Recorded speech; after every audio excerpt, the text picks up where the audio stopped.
Merhabalar, bize biraz kendinizden ve bu platformun ne olduğundan bahseder misiniz?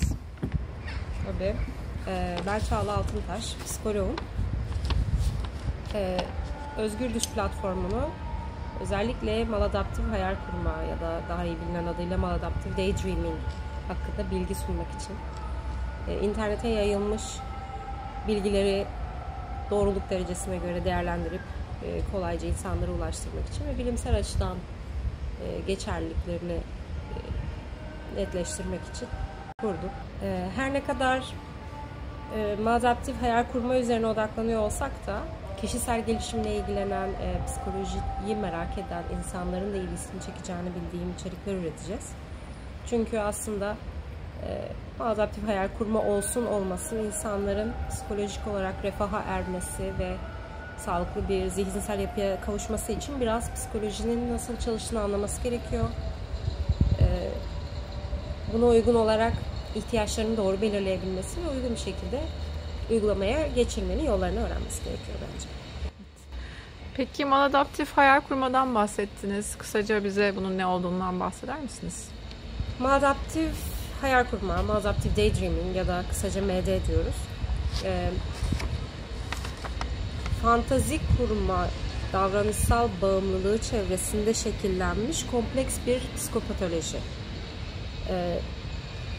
Bu konuda sıkıntı çekenler genellikle çocukluğundan beri hayal gücü kuvvetli olan insanlar, özellikle absorption dediğimiz trait'i de güçlü olan insanlar. Bu bizim her insanın kitap okurken, film izlerken kolayca odaklanabilmesini sağlayan, bu konudaki becerisini temsil eden trait aslında. Ve hayal gücü kuvvetli olan insanlarda bu fantaziye de yansıyor, fantazi kurma becerisine de yansıyor ve çok şiddetli bir şekilde odaklanarak fantazi kurabiliyorlar. Bu durumda da neredeyse hayallerini yaşar duruma geliyorlar. Bu yüzden de hayal kurmak çok ödüllendirici bir deneyim oluyor. Çünkü istediğiniz zaman istediğiniz yere gidiyorsunuz neredeyse. Ve bu kadar ödüllendirici bir deneyim doğal olarak çocukluğunda bir yerde kişinin kendisini eğlendirmek için olabilir. Bir savunma mekanizması olarak olabilir. Travmayla baş etmek için, stresle baş etmek için olabilir. Sıklıkla zihnin kullandığı bir mekanizma haline geliyor ve belli bir yaştan sonra kişi bunu artık durduramadığını, fantazi kurmayı durduramadığını fark etmeye başlıyor. Bu durumda da bu artık bir davranışsal bağımlılığa dönüşmüş demek. Engellenemez bir dürtü haline gelmiş demek oluyor. Ve bu da zaman içinde kişilerin günde 4 saatini, 5 saatini ayrı bir aktivite olarak hayal kurmaya, fantazi kurmaya ayırmasıyla sonuçlanıyor. Bu da çok şiddetli bir şekilde ödüllendirici olduğundan kişiler gerçek hayattaki ihtiyaçlarını, sorumluluklarını, yapmaları gereken ve kendilerine bakmaları için gerekli olan bir takım aktiviteleri ihmal ediyorlar. Farkında olmadan genellikle. Bu da uzun vadede kişinin sağlığını kaybetmesine sebep oluyor. Depresyona sebep oluyor. Depresyonun ekstra sebeplerinden bir tanesi bu kadar yoğun bir şekilde hayal kurarken, çünkü burada öylesine bugün buraya gittim, ertesi gün öbür güne gittim hayalinden de çok öte apayrı dünyalar kurmak, apayrı karakterler yaşatmak, yıllar boyunca aynı karakterleri çeşitli maceralardan götüren, devam eden hikayelerden bahsediyoruz. Herkes de öyle olmasa da genellikle. Kişinin kendisini de alternatif bir varoluşla yansıttığı içerikler bunlar. Bu durumda kişi kendisine ve gerçekliğe asla ulaşılamaz bir referans oluşturuyor aslında. Yani orada öyle mükemmel bir şey hayal ediyor ki, öyle mükemmel bir yapı, kendisine göre istenilir bir yapı hayal ediyor ki bu sefer gerçeklik onu tatmin etmiyor. Bu kişiler asla hayallerle gerçekleri karıştırmıyorlar. Hı hı. Gayet net bir şekilde ayrımlar belli. Hayal ettiği dünya ile gerçek olan dünya arasında. Ve bu gerçekliği asla hayallerindeki mükemmelliğe eriştiremeyeceğini, oraya ulaşamayacağının bilgisi de kişiyi müthiş bir mutsuzlukla dolduruyor. Hapsolmuş olma hissiyatını yaşatıyor. Tam da bu yüzden zaten o gerçeklikle hayallerdeki uyumsuzluk konusunda büyük bir sıkıntı yaşıyorlar. Peki neden Özgür Düş? Neden maladaptif hayal kurma üzerine uzmanlaşmak istediniz? Çünkü ben de kendim çocukluğumda, erken yetişkinliğimin neredeyse sonlarına kadar maladaptif hayal kurmayla mücadele ettim.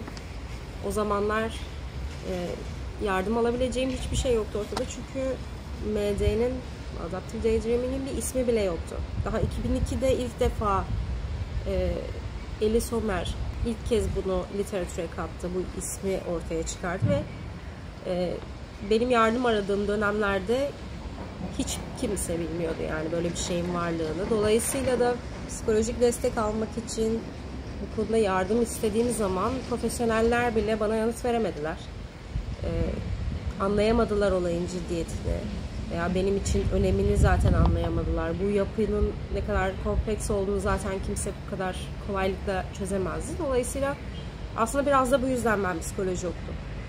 Kendim girip alana, o literatürü ilk elden taramak için, neler olduğunu benimle ilgili çözebilmek için ve literatürde de hiçbir şey yoktu o dönemde hala. Kendi hocalarım bile bu konuda bilgili değillerdi. Hala da değiller açıkçası çünkü hala emekleme döneminde araştırmalar. Yine de çok ciddi ilerlemeler kaydedildi. Bu arada ben üniversitede kendim psikoloji okurken bu durumu kendime has zannederek kendim için çözdüm açıkçası. Özellikle psikoloji okumanın, bunları öğrenmenin getirdiği bir takım araçlarla bununla baş etmenin yollarını geliştirdim. Tabii ki kendime has çözümlerdi bunlar.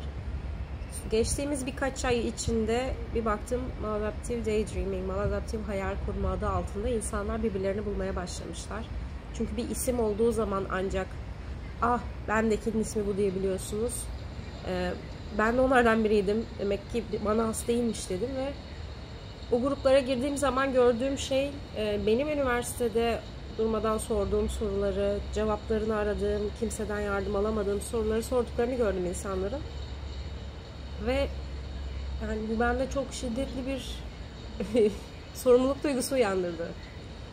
Kime tam olarak ne kadar yardım edebileceğimi bilmesem bile bir şeyler yapma ihtiyacı hissediyorum. Çünkü bu bir nevi kendi geçmişimdeki o yalnız mücadelemi telafi etmek veya anlamlandırmak gibi bir şey. Bir de tabii şu anda psikolog olduğunuz için bir sürü araç setine sahipsiniz ve bunları diğer insanların da kullanımına sunmak maladaptif hayal kurma üzerinden daha kolay olabilir sizin için. Peki bu YouTube kanalı dışında neler sunuyoruz? Yani Özgür Düş'te neler yapıyoruz? Çeşitlilikten bize bahsedebilir misiniz? Özellikle Türkiye'deki online komüniteyle Gündüz Düşçüleri ismi altında onlar çalışıyorlar gönüllü bir şekilde. Discord toplantıları yapıyoruz her hafta. Cumartesi günleri akşam saat 8'de toplanıyoruz. Soru cevap şeklinde yaptığımız oluyor. Bazen konu seçtiğimiz oluyor. O konu çevresinde dolaşıyoruz. Önden belirlenmiş sorular oluyor böylece. Bazen sunumlar yapıyoruz. Örneğin duygular üzerine bir sunum yaptık geçenlerde. Neyin nasıl çalıştığına dair. Onların her biri zaten o Discord görüşmeleri de kayıtlı. Aşama aşama onları da bu kanalda paylaşmayı, podcast olarak paylaşmayı düşünüyoruz. Sunumu da aynı şekilde. İleride de daha farklı içeriklerde sunumlar olacaktır. Bir de bunların dışında bireysel olarak psikolojik danışmanlık sunuyorum insanlara. Bu uzun vadeli bir terapi, iyileşme amaçlı bir şey olmaktan çok kişinin durumunu değerlendirmek, nelere ihtiyacı olduğunu belirleyebilmek için kullandığımız bir araç. Bu konuda bana Özgür Düş'ün kendi web sitesi üzerinden ve çeşitli sosyal platformlar üzerinden ulaşabilirsiniz. Dilerim insanlara yararlı olur.